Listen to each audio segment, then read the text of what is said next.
La pluie battait les fenêtres de la vieille maison en pierre, nichée au cœur d'un village provençal.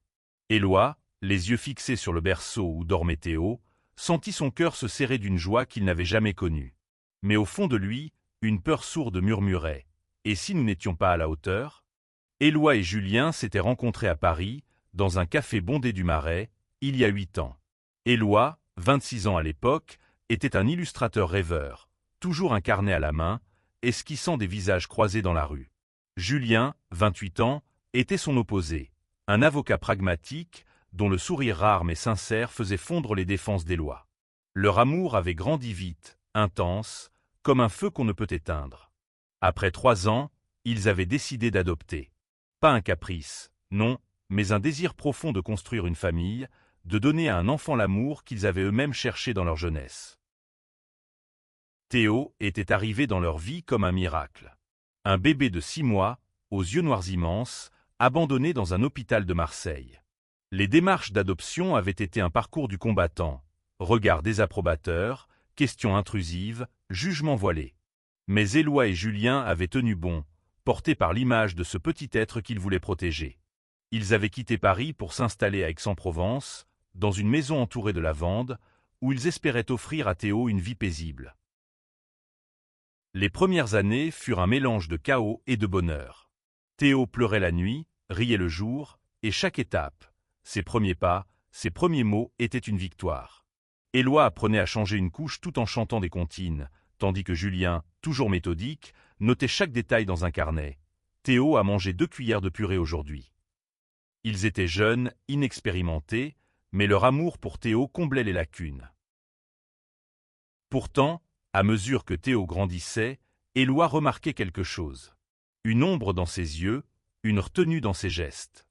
À 10 ans, Théo était un garçon sensible, passionné par la musique, jouant du piano avec une intensité qui surprenait ses professeurs. Mais il se refermait parfois, comme s'il portait un poids qu'il ne pouvait nommer. Julien, toujours rationnel, disait « C'est l'âge, Éloi. Les enfants changent. » Mais Éloi, lui, sentait autre chose. Une intuition, comme un artiste qui devine une couleur avant de la peindre. À 15 ans, Théo devint plus distant. Il passait des heures dans sa chambre, écouteurs vissés aux oreilles, à écrire dans un carnet qu'il cachait sous son matelas. Éloi, qui respectait son intimité, n'osait pas poser de questions. Mais un soir, alors que la pluie tambourinait sur les tuiles, il trouva Théo assis sur le canapé, les yeux rougis. « Papa, je peux te parler ?» avait-il murmuré. Éloi avait senti son cœur s'arrêter. Ce n'était pas seulement une question. C'était un aveu. Théo avait 18 ans quand il leur dit la vérité. Ils étaient tous les 3 dans la cuisine, autour de la table en chêne où ils avaient partagé tant de rires. La lumière des bougies vacillait, projetant des ombres dansantes sur les murs. « Je suis gai », avait lâché Théo, la voix tremblante mais résolue. Julien avait posé sa tasse de café, lentement, comme s'il pesait chaque seconde. Éloi, lui, avait senti une vague d'émotions l'envahir. Fierté, peur, amour, tout à la fois. Ce moment, simple en apparence, allait bouleverser leur monde. Car Théo n'était pas seulement leur fils. Il était le miroir de leur propre lutte, de leurs espoirs, et des combats qu'ils croyaient avoir laissés derrière eux. Les mois qui suivirent furent un tourbillon. Théo, libéré par son aveu, semblait s'épanouir. Il parlait plus, riait plus fort, et ses compositions au piano prenaient une profondeur nouvelle. Mais au lycée, les choses étaient différentes. Les murmures, les regards en coin, les plaisanteries cruelles. Théo rentrait parfois avec les épaules voûtées, son sourire éteint. Éloi et Julien faisaient de leur mieux pour le soutenir, mais ils voyaient bien que leur fils affrontait un monde qui n'était pas toujours prêt à l'accepter. Un soir, Théo rentra avec une ecchymose sur la joue. « Ce n'est rien », marmonna-t-il, mais ses yeux disaient le contraire. Julien, habituellement calme, explosa de colère. « Qui t'a fait ça ?» demanda-t-il, prêt à confronter le monde entier. Théo refusa de parler, mais Éloi devina que c'était lié à son coming out. Cette nuit-là, ils restèrent tous les 3 éveillés, à parler, à pleurer, à se promettre qu'ils affronteraient cela ensemble. Julien, avec son instinct d'avocat, voulut porter plainte. Éloi, plus sensible, préférait écouter Théo, comprendre ce qu'il ressentait. Leur foyer, autrefois un cocon, devint un champ de bataille émotionnelle. Éloi se demandait s'ils avaient bien fait de s'installer dans ce village, où les mentalités, bien que chaleureuses en surface, cachaient parfois des jugements. Julien, lui, se reprochait de ne pas avoir anticipé, de ne pas avoir protégé Théo assez tôt. Mais Théo, malgré la douleur, montrait une force inattendue. Il commença à écrire des chansons, des paroles brutes, pleines de vérité. Lors d'un récital au lycée, il monta sur scène, seul avec son piano. Sa voix, fragile mais puissante, emplit la salle. Il chanta sur l'amour, la peur, l'espoir. À la fin, certains applaudirent, d'autres détournèrent les yeux. Mais pour Éloi et Julien, assis au premier rang, c'était comme si leur fils avait déplacé des montagnes. La vie continua, mais avec une tension nouvelle. Théo, à 18 ans, était à la croisée des chemins. Il voulait partir à Paris, étudier la musique, vivre librement. Éloi soutenait son rêve, mais Julien, plus pragmatique, craignait qu'il ne soit pas prêt. Paris, c'est dur, Théo. Surtout pour « il s'arrêta », incapable de finir sa phrase. Théo le fixa, blessé. Pour quelqu'un comme moi. Ce fut le début d'une fracture. Théo, sentant que son père doutait de lui, devint plus rebelle. Il sortait tard, fréquentait des amis qu'Éloi et Julien ne connaissaient pas. Un soir, il rentra avec un garçon, Lucas, un étudiant en art, aux cheveux teints en bleu et au rire contagieux. Éloi trouva Lucas charmant, mais Julien restait méfiant. « On ne sait rien de lui », murmurait-il à Éloi, tard dans la nuit. Lucas devint une présence régulière. Théo, pour la première fois, semblait amoureux. Ses yeux brillaient quand il parlait de Lucas, de leurs projets, de leur rêve de changer le monde à travers l'art et la musique. Mais un soir, tout bascula. Théo rentra en larmes, refusant de parler. Lucas avait rompu, incapable de gérer la pression des regards, des jugements. Théo, brisé, cessa de jouer du piano pendant des semaines.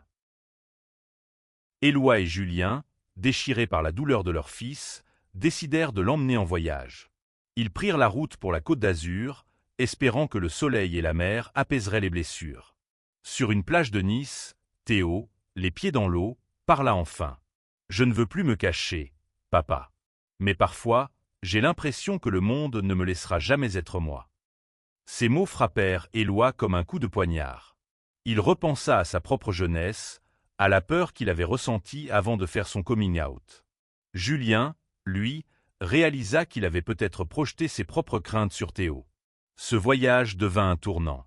Ils promirent à Théo qu'il serait toujours là, quoi qu'il arrive. De retour à Aix, Théo retrouva son piano. Il composa une chanson, libre, qu'il dédia à ses pairs. Lors d'un festival local, il la joua devant une foule hésitante. Mais à la fin, les applaudissements éclatèrent, timides d'abord, puis chaleureux. Éloi pleura, Julien serra sa main. Théo, sur scène, semblait enfin libre. Les années passèrent, et Théo s'installa à Paris. Il étudiait à la Sorbonne, dans un programme d'art et de musique, et vivait dans un petit appartement du 11e arrondissement. Éloi et Julien, restés à Aix, recevaient ses appels, ses messages, ses chansons. Mais ils sentaient que Théo s'éloignait, non pas par manque d'amour, mais parce qu'il construisait sa propre vie. Un jour, Théo revint à Aix pour les vacances. Il était différent, plus sûr de lui, mais aussi marqué par les défis de la ville. Il leur parla d'un mouvement qu'il avait rejoint, une association LGBT qui organisait des événements pour les jeunes. « Je veux aider les autres, comme vous m'avez aidé », dit-il. Éloi sentit une fierté immense, mais aussi une pointe de tristesse. Leur petit garçon était devenu un homme. Mais tout n'était pas rose. Théo leur confia qu'il avait reçu des menaces en ligne après avoir partagé une vidéo de sa musique, où il parlait ouvertement de son identité. Julien, furieux, voulut engager des poursuites. Éloi, lui, préféra écouter, laissant Théo exprimer sa colère, sa peur, mais aussi sa détermination à continuer. Un soir, alors qu'ils dînaient ensemble, Théo lâcha une bombe. « Je veux organiser un festival à Aix. Un festival pour célébrer la diversité, pour montrer qu'on peut être fier, même ici. Éluade et Julien échangèrent un regard. Ils savaient que ce ne serait pas facile. Aix, bien que progressiste à certains égards, restait un village où les traditions pesaient lourd. Ils décidèrent de soutenir Théo. Julien utilisa ses contacts pour obtenir des autorisations, tandis qu'Éloi conçut des affiches vibrantes pour le festival. Théo, lui, mobilisa ses amis parisiens, des artistes, des musiciens, des militants. Le festival, nommé Couleurs d'Aix, attira une foule inattendue. Mais il attira aussi des opposants. Des pancartes hostiles apparurent, des commentaires acerbes fusèrent. Théo, sur scène, chanta malgré tout, sa voix portant un message d'espoir. Le festival fut un succès, mais il laissa des cicatrices. Théo reçut des messages haineux, certains anonymes, d'autres signés par des habitants du village. Éloi et Julien, eux, furent confrontés à des regards froids dans les rues d'Aix. Leur maison, autrefois un refuge, devint la cible de graffitis injurieux. Julien, pragmatique, installa des caméras de sécurité. Éloi, lui, peignait pour évacuer sa douleur, créant des toiles aux couleurs vives mais tourmentées. Théo, malgré tout, refusait de baisser les bras. Il retourna à Paris, plus déterminé que jamais. Il rencontra Camille, un danseur charismatique qui devint son nouveau partenaire. Camille, avec son énergie débordante et son humour, redonna à Théo une légèreté qu'il avait perdue. Ensemble, ils créèrent un spectacle mêlant musique et danse, qu'ils présentèrent dans des petites salles parisiennes. Mais un soir, Théo reçut un appel de Julien. Éloi était à l'hôpital. Un malaise, peut-être le stress, peut-être la fatigue. Théo prit le premier train pour Aix. En voyant son père, pâle et souriant, il éclata en sanglots. « Je ne veux pas vous perdre », murmura-t-il. Éloi, serrant sa main, répondit « Tu ne nous perdras jamais, Théo. Tu es notre force. » Ce moment rappela à Théo pourquoi il se battait. De retour à Paris, il écrivit une nouvelle chanson, pour eux, dédiée à ses pères. Le spectacle avec Camille prit une ampleur inattendue, attirant l'attention d'un producteur. Ils furent invités à se produire à Lyon, puis à Bordeaux. Théo, sur scène, parlait de son histoire, de ses pères, de son combat. Chaque mot, chaque note, était un cri d'amour et de résistance. À 22 ans, Théo était devenu une voix pour sa génération. Ses chansons, diffusées sur les réseaux sociaux, touchaient des milliers de jeunes. Mais le succès attira aussi les critiques. Une émission télévisée l'invita à parler de son parcours, mais le débat tourna mal. Un chroniqueur, connu pour ses positions conservatrices, l'attaqua sur son identité, sur son adoption par deux pères. Théo, blessé mais digne, répondit avec une éloquence qui laissa le public sans voix. Éloi et Julien, qui regardaient l'émission depuis Aix, furent bouleversés. Ils décidèrent de monter à Paris pour soutenir leur fils. Ils assistèrent à l'un de ces spectacles, où Théo et Camille livrèrent une performance inoubliable. À la fin, Théo invita ses pères sur scène. Sous les projecteurs, il leur dédiqua sa chanson libre. La foule, émue, se leva pour applaudir. Mais la vie n'était pas un conte de fées. Théo et Camille firent face à des tensions dans leur relation, exacerbées par la pression de la notoriété. Camille, plus extravertie, voulait aller plus vite, viser plus grand. Théo, lui, restait attaché à ses racines, à ses valeurs. Ils se séparèrent, non sans douleur, mais avec respect. Théo rentra à Aix pour se ressourcer. Il retrouva la maison de son enfance, les lavandes, le piano. Éloi et Julien, plus unis que jamais, l'accueillirent à bras ouverts. Ensemble, ils décidèrent de relancer Couleurs d'Aix, cette fois avec une ambition plus grande, un festival national, un symbole d'acceptation et d'amour. La préparation du nouveau festival fut un défi titanesque. Théo, épaulé par Éloi et Julien, mobilisa des artistes de toute la France. Ils reçurent le soutien d'associations, mais aussi des critiques virulentes. Une pétition circula pour annuler l'événement, accusant le festival de promouvoir des valeurs contraires à la tradition. Julien, avec son expérience d'avocat, défendit le projet avec acharnement. Éloi, lui, créa une campagne visuelle qui fit le tour des réseaux sociaux. Des portraits d'hommes, de femmes, de familles, tous unis par un message. L'amour est universel. Le jour du festival, la place centrale d'Aix était méconnaissable. Des drapeaux arc-en-ciel flottaient, des stands proposaient des ateliers, des concerts résonnaient. Théo monta sur scène, le cœur battant. Il chanta pour eux, sa voix portant au-delà de la foule, comme un défi au monde. À la fin, il invita Éloi et Julien à le rejoindre. Sous les applaudissements, ils s'enlacèrent, 3 silhouettes unies contre l'adversité. Mais la soirée ne se termina pas sans heurts. Un groupe de manifestants tenta de perturber l'événement. La police intervint, et Théo, malgré la peur, prit le micro pour apaiser la foule. « Nous ne sommes pas ici pour diviser, mais pour unir », déclara-t-il. Ces mots, diffusés en direct sur les réseaux, touchèrent des milliers de personnes. Le festival marqua un tournant. Théo devint une figure publique, un symbole d'espoir pour beaucoup. Mais la célébrité avait un prix. Les menaces en ligne reprirent, plus violentes.